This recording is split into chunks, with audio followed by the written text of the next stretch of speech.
78% of enterprise leaders say their hybrid cloud strategy is either incomplete or misaligned with business objectives. Yet 92% of those same organizations claim they're already hybrid. That gap isn't a measurement problem. It's an execution problem. And it's costing them millions. You've made the cloud decision. Maybe you've migrated some workloads. You've got data split across on-premises infrastructure and multiple cloud providers. Your IT teams are managing 3 different control planes. Your security policies contradict each other across environments. And somewhere in that complexity, your competitive advantage is getting slower, not faster. The real cost isn't in the infrastructure. It's in the decisions you can't make because you don't have a unified view of your data. It's in the projects that stall because teams can't agree on where workloads should live. It's in the talent you're losing because your engineers are spending 70% of their time on infrastructure plumbing instead of building what actually matters to your business. Most enterprise leaders stumbled into hybrid cloud by accident. A legacy system that wouldn't migrate. A compliance requirement that mandated on-premises deployment. A vendor lock-in nightmare that forced multi-cloud.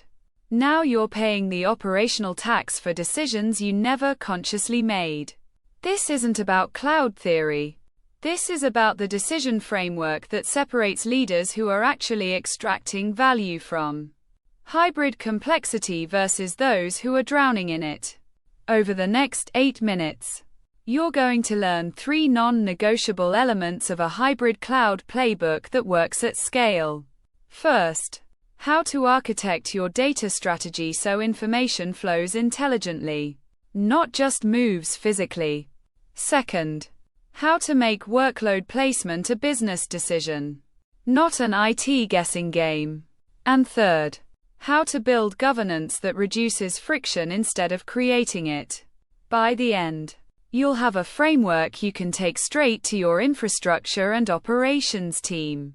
One that's already being used by leaders at organizations like Accenture, Deloitte, and mid-market manufacturers who've gone from hybrid chaos to hybrid confidence in under 18 months. Point 1 is the data mesh model. Most enterprises treat hybrid cloud like it's a transportation problem. Move data from point A to point B. That's backwards. The real complexity is that data needs to be simultaneously accessible, secure, and governed across environments your team doesn't fully control.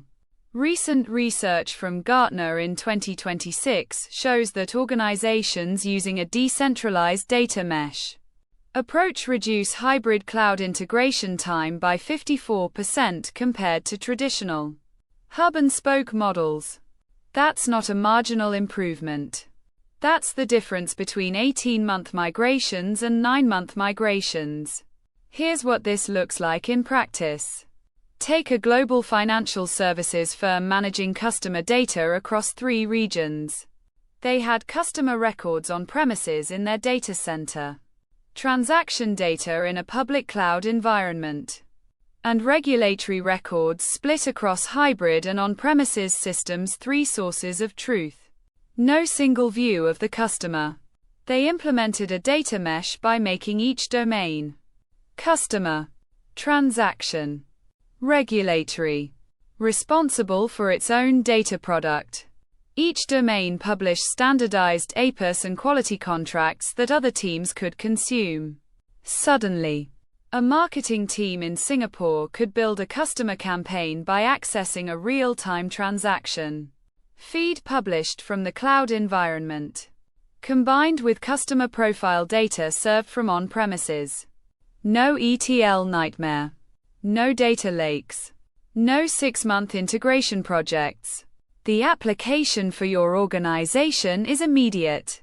Map your critical business domains. For each domain, identify the authoritative source system and the environments where that system runs.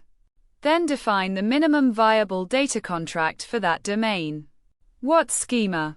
What latency guarantees? What quality threshold does every consumer need? Build APIs around those contracts.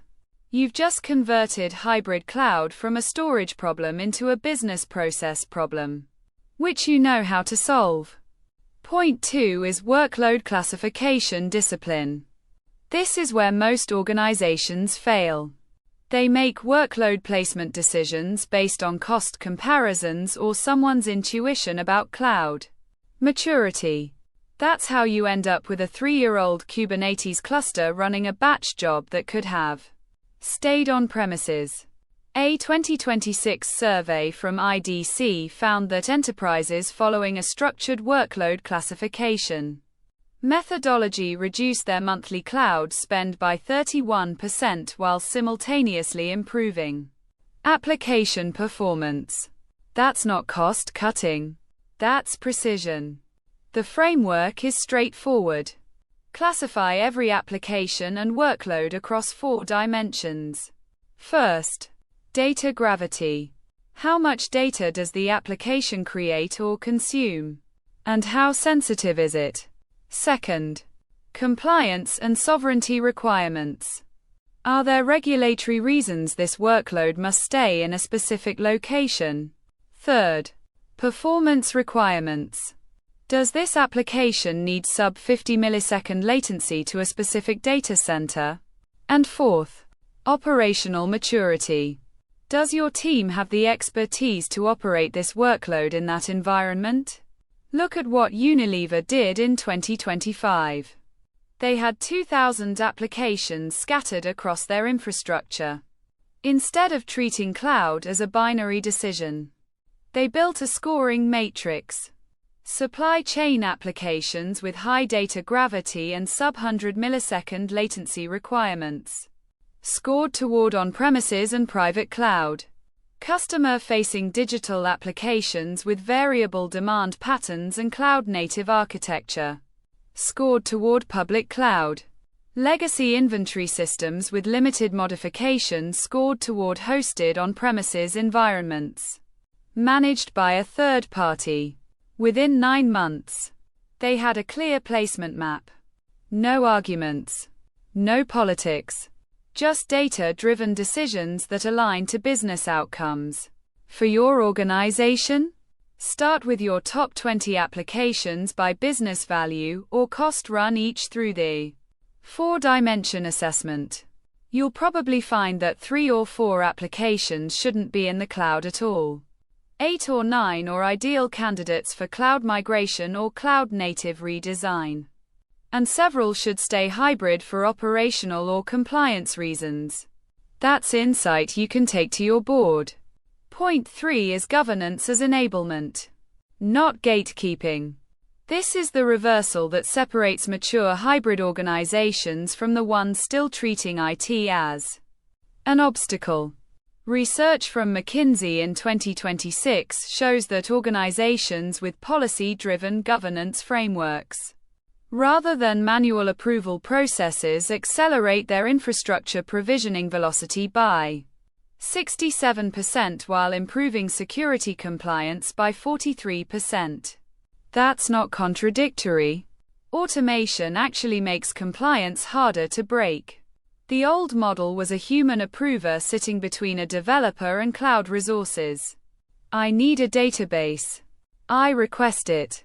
An administrator reviews my request in 3 days. I get provisioned. 3 weeks later, that database is still unused because I forgot what I needed it for. The new model is self-service guardrails. You define the architectural boundaries, the security policies, the cost controls up front.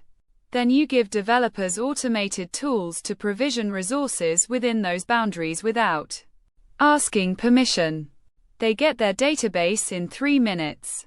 But it's automatically encrypted with your corporate key. It's automatically backed up to your disaster recovery environment. It's automatically tagged with cost center and owner information. It's automatically scanned for vulnerabilities. And if someone tries to provision something outside the guardrails, a publicly accessible database, an unencrypted connection. The system prevents it at provisioning time, not after it's created a security incident. Microsoft and Google both published case studies in 2025 showing that enterprises implementing policy as code governance frameworks saw infrastructure team capacity freed up by approximately 40%. Those teams stopped spending time saying no and started spending time enabling faster business outcomes. The implementation pathway for your environment is to start with your 3 highest risk governance gaps. What are the compliance violations you're most worried about? What's the configuration drift that costs you the most operational headache? What's the security problem that your team spends the most time fixing reactively? For each of those, define one policy. Encode it in your infrastructure tooling. Test it on a pilot team. Then scale it. You'll know within 90 days whether this approach works in your culture. Here's what the next 18 months looks like if you execute this playbook. Your business leaders stop asking whether workloads belong in the cloud and start asking what architecture serves the business outcome. You can answer those questions with confidence because you've got a classification framework backed by business criteria, not technology opinions. Your development teams provision infrastructure in minutes instead of weeks because they're working within self-service policy guardrails. They stop waiting for approvals and start shipping faster. And they do it all within security and compliance boundaries that used to require manual oversight. Your data flows intelligently across your hybrid environment because you've built domain ownership and API contracts instead of trying to physically move files around. A team in one region accessing data from another environment feels like a normal operation, not a technical miracle. Your hybrid complexity becomes operational routine. Your IT leadership finally moves from explaining why cloud is hard to demonstrating why your specific hybrid approach creates competitive advantage. You're not defending the hybrid decision anymore. Thanks for listening. If you found this valuable, please subscribe to Apex Minds D4J for more powerful insights.